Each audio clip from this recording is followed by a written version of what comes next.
dito sa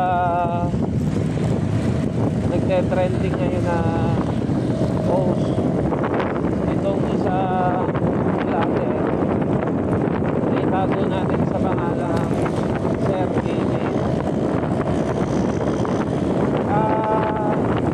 Matagal na akong kontra sa mga pinaggagawa nito, as in napaka nonsense, napaka alam mo yun, ito yung definition ng may maikontent na lang, wherein mostly kapag may naririnig akong sasabi sa vlog niya, family oriented lang kasi sinasama niya yung mga kapatid niya, mga kamag-anak niya, puno, and yung nanay niya. So itong gusto ko bigyan ng comment eh yung vlog niya na pinamagatang pansin na to, wherein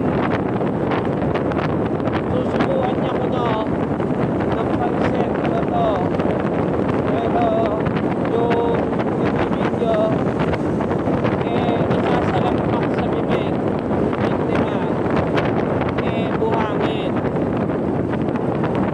So ang sabi eh scripted, okay, content, okay, pero yung konsepto na ipapakain mo eh alam naman natin hindi maganda sa katawan at hindi natin alam kung ano maidudulot nun, yun yung nakaka-bullshit.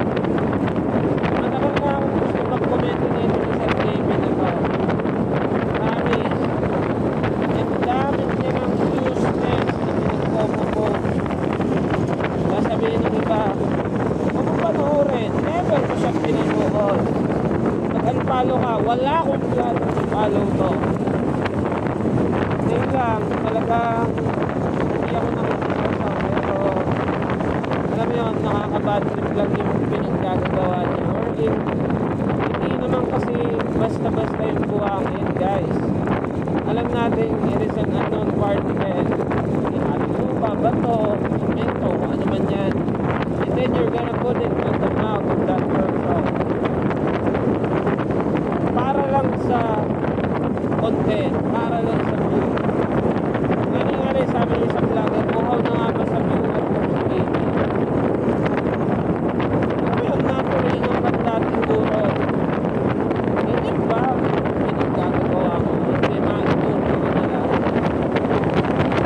Ano yung out of this world na may pinaggagawa mo? Ang dami mong pinaggagawa. Talagang para lang din matawag. Ang dami mo rin namang nauuto at marami rin naman napapauto sa'yo. Alam mo, wala ako eh. Isang ordinaryo lang naman ako nagbibigay.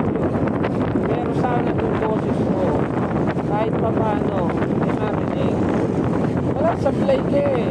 Ang dami mong followers din nagko-comment sa'yo na, alam mo yun, napaka-pangit nung in-upload kong yun. Yung mema ka na lang eh. Yun yung literal na mema. I-content ka. Establish ka na. Ganyan pa rin ang ginagawa mong content. Come on. May ginawa ka na dati. Na nag-involve ka ng bata para sa isang sex scene. Na ngayon parang wala kang alam. Come on, man.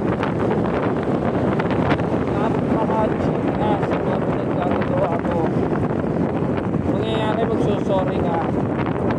Pagbibigyan ka ng mga nauuto mo. A few weeks, months, year, gagawin mo ulit ng mga bullshit at ginagawa. Come on, grow up, man. Napaka-corny mo. Walang halo akong inggit. Napakialam sa pera mo. Nakakabuisit lang yung mga idea mo, pare.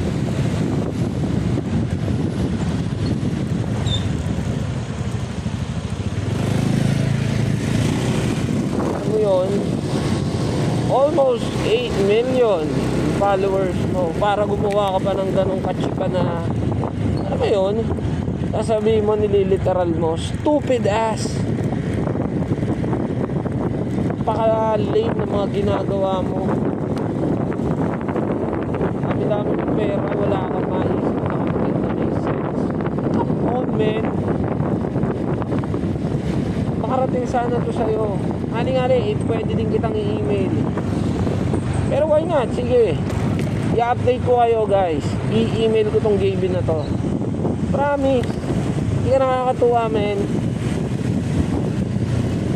Daming followers na younger generation. Tapos yan ang pinapakita. Yung pa warning ka pa. Come on. Hindi lahat ng bata nanonood sa'yo magagabayan. Yeah, if I were you, stop the bullshit, stop the crap. Yun lang, guys. Thank you, peace out.